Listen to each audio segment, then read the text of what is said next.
Oh, Chekhov. Hi, I'm Droolbatz. It's so nice to see you. Today I'm going to be discussing the 1977 movie The Spell. I'm going to be discussing it based on its premise, its production value and artistic choices, and finally, how it compares or contrasts to other films of the genre. I hope you enjoy. Rita is a slightly overweight 15-year-old who gets bullied at school kind of because of her looks and her weight. She's a bit of a loner and frankly doesn't have many friends. One day during gym class, some girls are being particularly mean to her, and the gym teacher is having them do that thing where you climb up the rope that's attached to the ceiling, and the girl who is kind of leading the bullying of Rita suddenly falls to her death. She breaks her neck when she lands and she is instantly dead. Of course, it's very horrifying.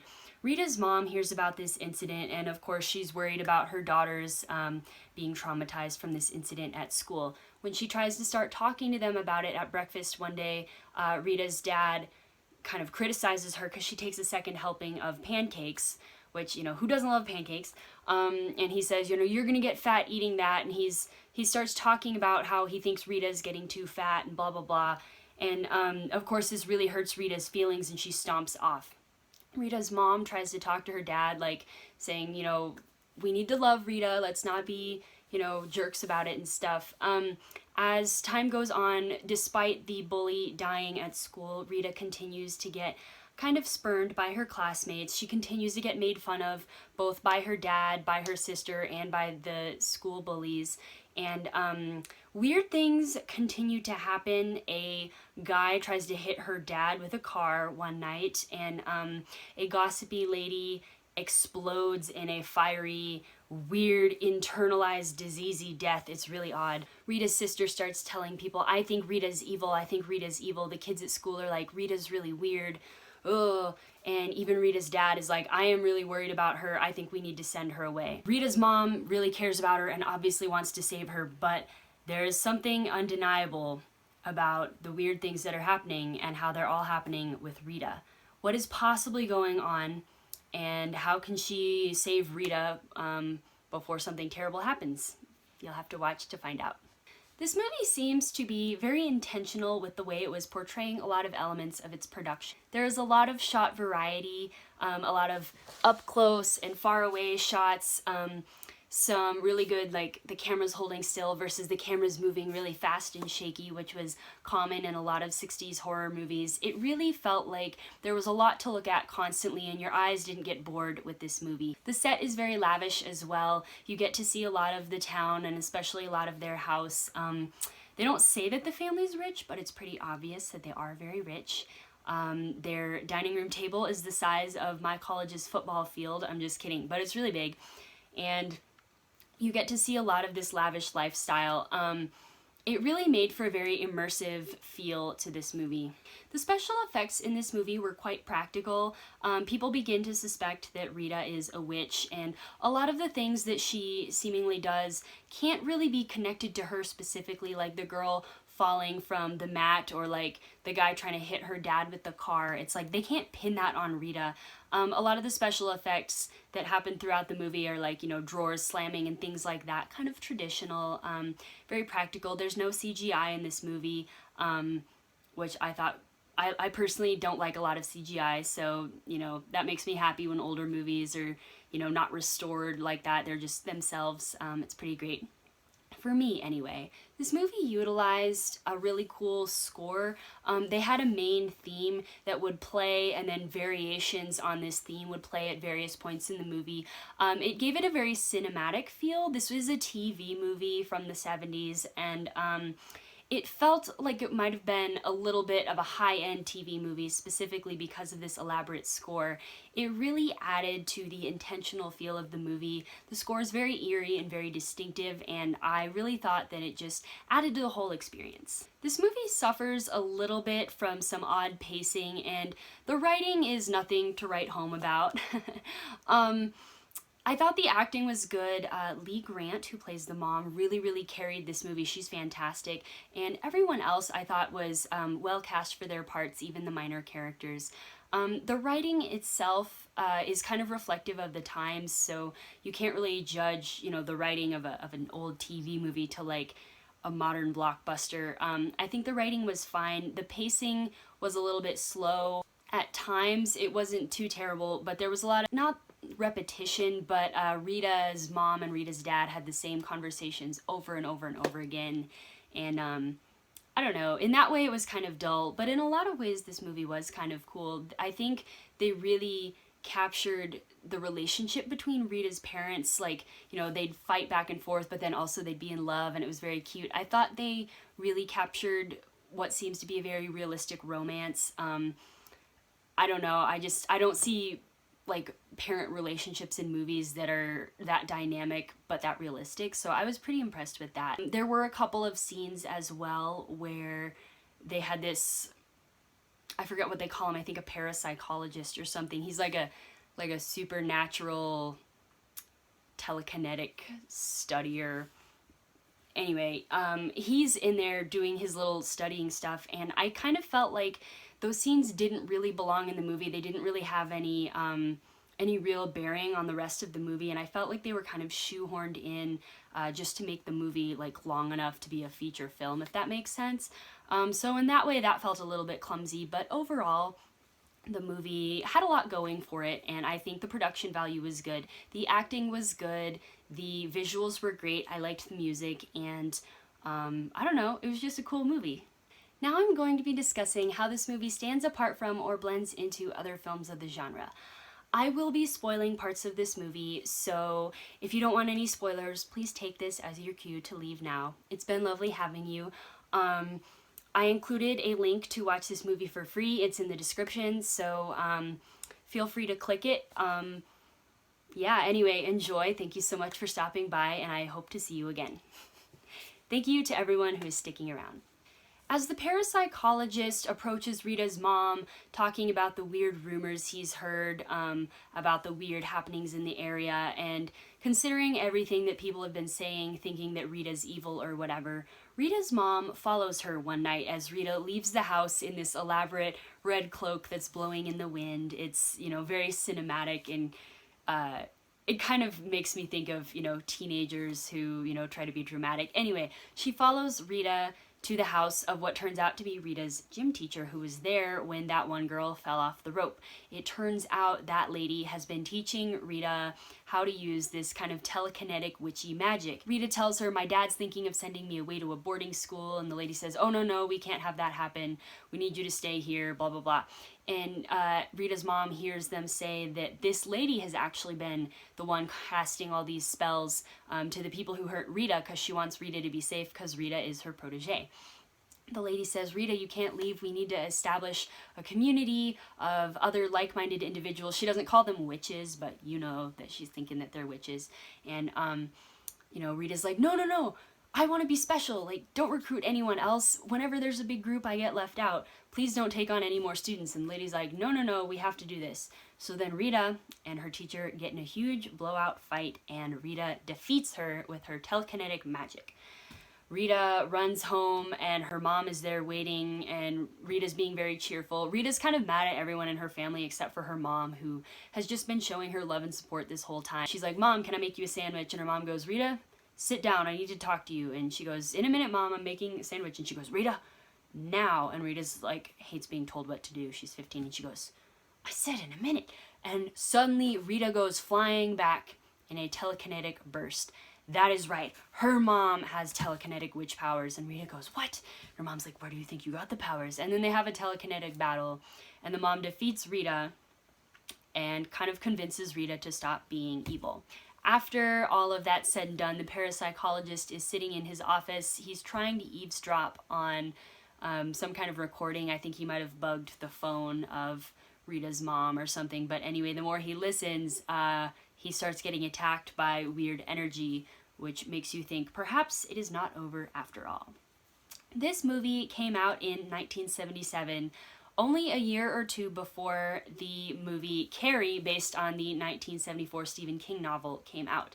Now, Carrie is kind of, I would argue, one of the quintessential movies about a teenage girl who's bullied, develops powers, specifically telekinetic type powers, and takes it out on the people around her. A lot of people think that this movie ripped off Carrie. The people who wrote this movie claim that this movie, the script was being written before Carrie came out. There is no way to prove that. The similarities are undeniable. A girl who is bullied, people start dying at her school in weird ways, just a lot of stuff like that. The way that this movie was a little bit different, of course, is that her mom was in her corner the whole time. Rita has a very, I would argue, stable, if not the happiest home life. You know, her parents are rich, and so she's got a lot of resources available to her, and she's got her own bedroom, and, you know, her mom loves her. They have a family breakfast and a family dinner each night together. I mean, they're, you know, very like a unit in that way. And when everyone's kind of against Rita, her mom is there for her and is like, no, quit bullying her about her weight husband. Like, she needs to be here with us. Like, we need to just love her. She's our daughter, blah, blah, blah. And she's very, like, accepting and kind of Rita. The movie kind of fixated on the mother-daughter relationship in a little bit of an interesting way.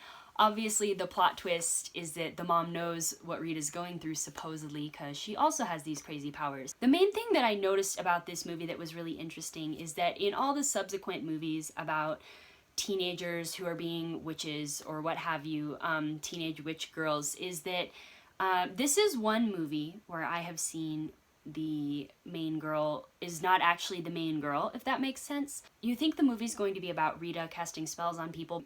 The movie's introduced with us seeing what's happening to Rita being bullied at school, and then we see her mom after that kind of being concerned about Rita and investigating and stuff like that. You really don't see a lot of stuff from Rita's perspective besides the initial getting bullied at school opening scene.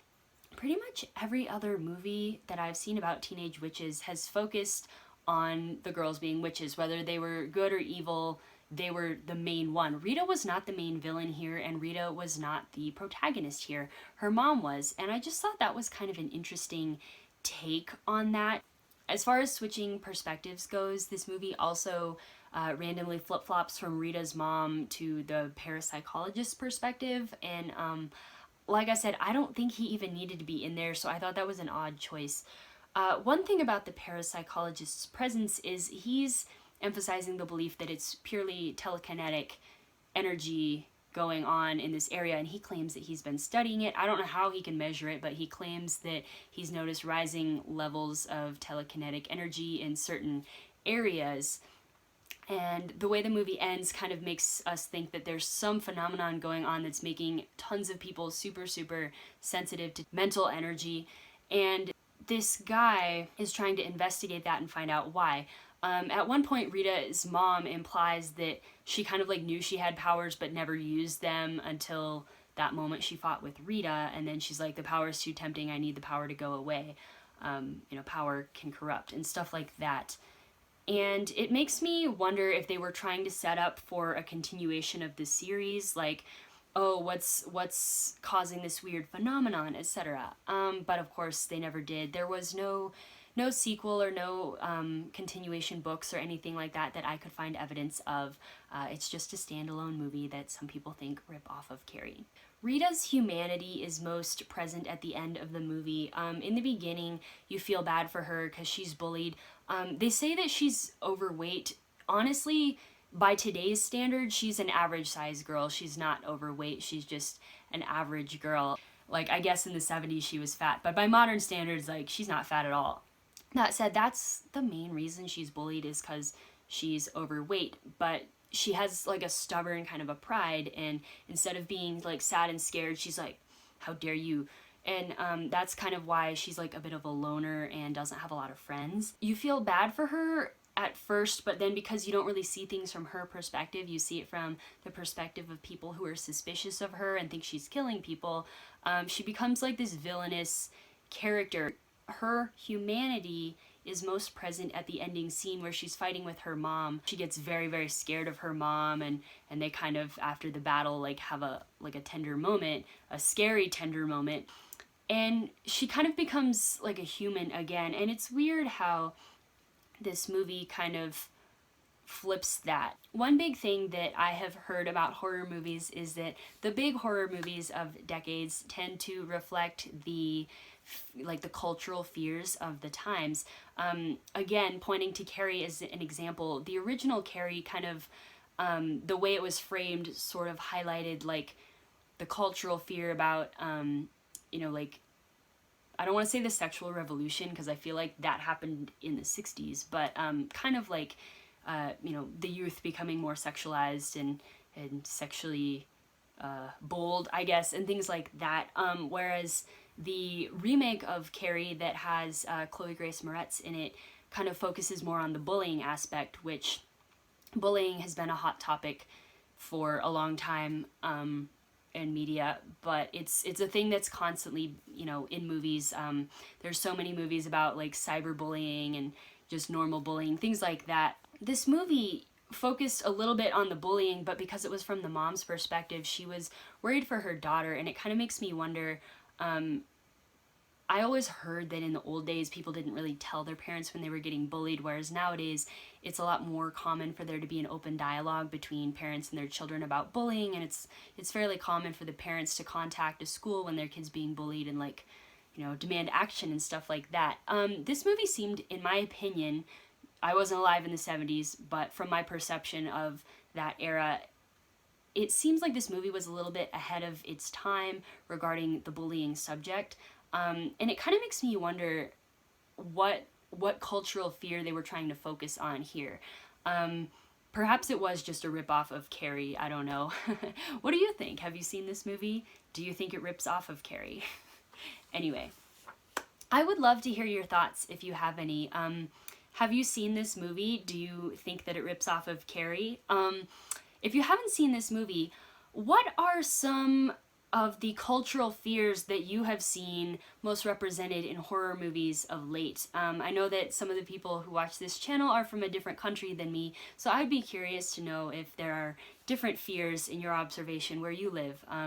I think bullying is definitely a big one in the US right now, but I think there's a lot of other stuff going on. I think a lot of people in the US fear like loss of autonomy, and kind of question that in like different ways, but I don't know. I don't have the ultimate perspective. Anyway, enough chatting, Droolbatz. Thank you so much for watching. I hope that you enjoyed this review. I hope that it was helpful to you, and I hope that you click that link and watch that movie if you are interested. I have checked it out. It is a safe link. Anyway, thank you so much for watching. I hope you will like this video if you enjoyed it, and I hope that you will consider subscribing if you haven't already. I review horror movies on this channel, and we all have a lot of fun here. Anyway, thank you so much. I hope you have a great day. Bye.